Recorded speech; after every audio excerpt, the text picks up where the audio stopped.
And we're inching closer and closer to the Republican presidential caucuses in Iowa, which are now set to take place on January the 3rd. And the rest of the primary calendar is now beginning to take shape as New Hampshire is expected to announce that voting will take place on January the 10th. The South Carolina primary will follow on the 21st, and Florida at the end of the month. And as the clock ticks, the candidates are jockeying for position. Now, among them is Texas Congressman Ron Paul, whose support remains as fierce as ever. And he appeared yesterday morning on Meet the Press and floated some very provocative ideas on how to save money. Let's take a look. As you well know, you have a lot of support among young people. That's right. They're borrowing to pay for college at record levels. Would you abolish all federal student aid? Eventually, but my program doesn't do it. There's a transition in this. But that's your ultimate aim.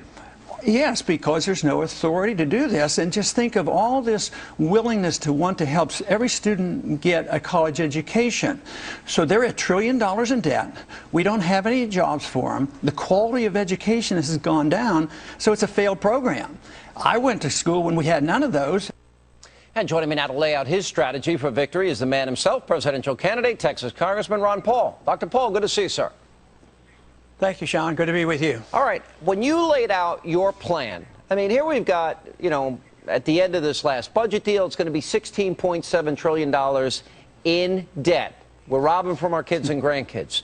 You have said this from the very beginning. Cal Thomas was telling me you actually had a billboard back years ago about the government, and it said, let's put big government on a diet or something to that effect. Right. We had a fat Uncle Sam, put big government on a diet. Yeah, exactly. All right, that was in '76. Things not only haven't changed, they've gotten dramatically worse. You've come up with a plan I actually support. You want to cut $1 trillion. How fast can you do it? Where would that money come from?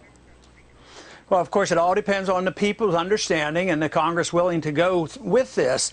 But you could do it at one time. People say, well, it's impossible to do this. But we had a pretty good history of slashing spending after World War II. We brought 10 million people home, and we slashed spending by more than 50% and cut taxes, and the economy was revived. So you don't have to wait. But my program is designed to do it. Like I said in that little clip there, that, yes, student loans should be phased out. It doesn't close them down right away, and there's a fund that will tide some people over.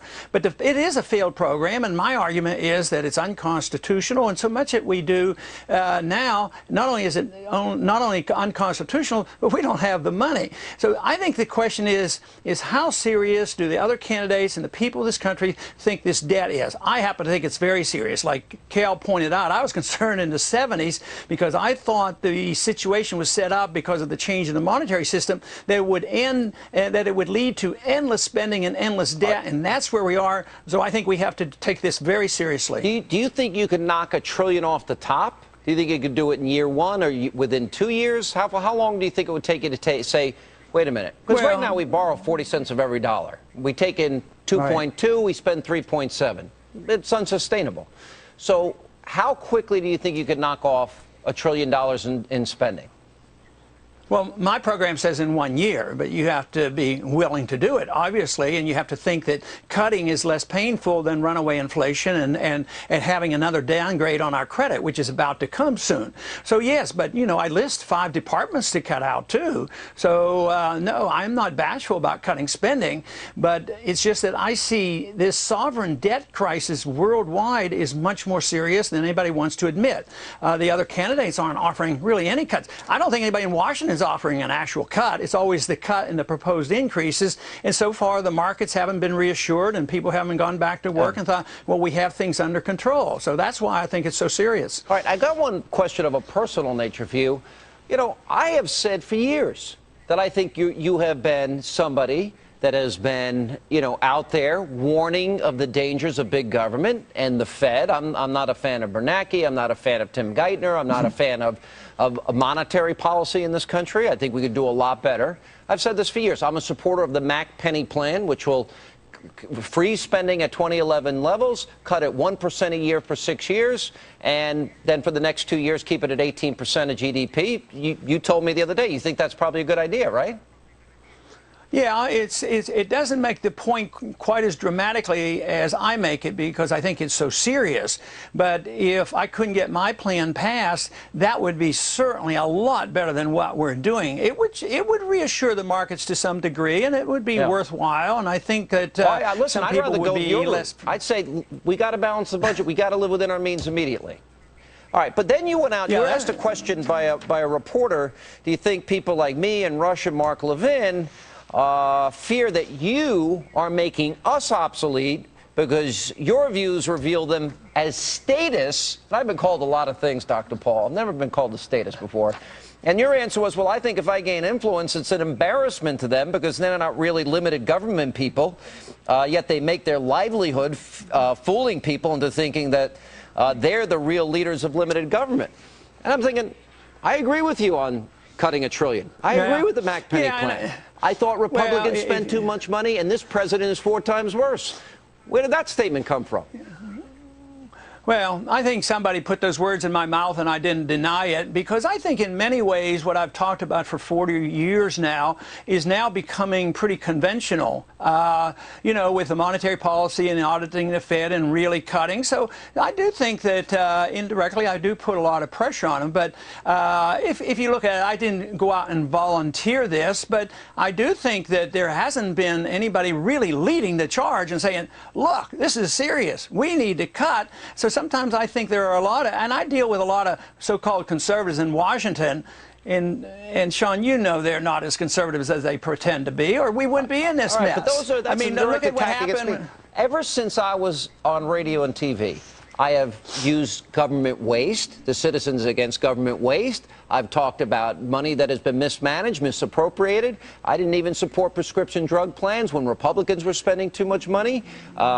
In the latter years of the Bush years, when 2006, 7, and 8 came along, I said they're spending too much money, as did a lot of conservatives like Mark and Rush. So I thought that charge was unfair. Here's my one area of disagreement with you. We'll move on from me. I look at what's happened in Libya, and I don't think this president thinks through what he's doing. I never thought the Arab Spring was going to be the democracy movement that it is, that they claimed it would be, rather. I'm worried about Islamic extremism. What is your answer? I mean, I know you want to cut defense. I know you want to pull the United States back from a lot of these areas, but don't we need to be proactive in going at them? You seem to believe that we're causing it by being involved in any way. Wouldn't that be putting our head in the sand in terms of extremists that already have had a desire to kill us and have shown so? No, I think it always backfires on us. Tunisia has just had an election, and they're going to have radical Islamists in.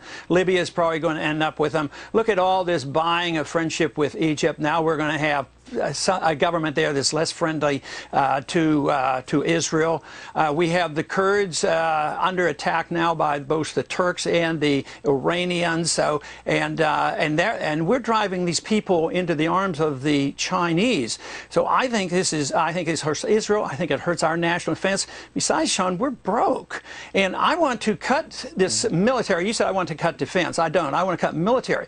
Even with my cuts, we're going to have 5 times as much as China spends on their military.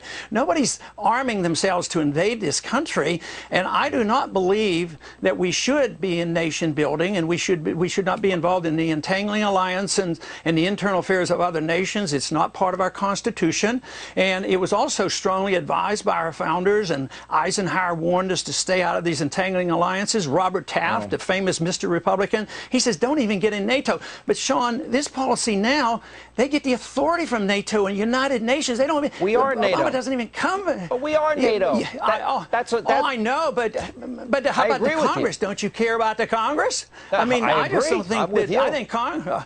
Okay, then we don't need. What my point is we don't need entangling alliances. I don't want the president to defer and get his authority from NATO and United States. If we need a war, it should come to the Congress. We should declare it, and you and I shouldn't have any debate whatsoever. We should say, let's go in. That was my acceptance. You know, well, Congress can defund any war. Congress can defund. The president is the commander in chief, so they're very, very strong Right. constitutional distinctions. But, all right, Congressman, we'll have you back. You're welcome anytime. You know why? They don't do that because if you do fund it, you say you are unpatriotic and you're opposed to the troops. So once the war starts, it never has happened where they defund it.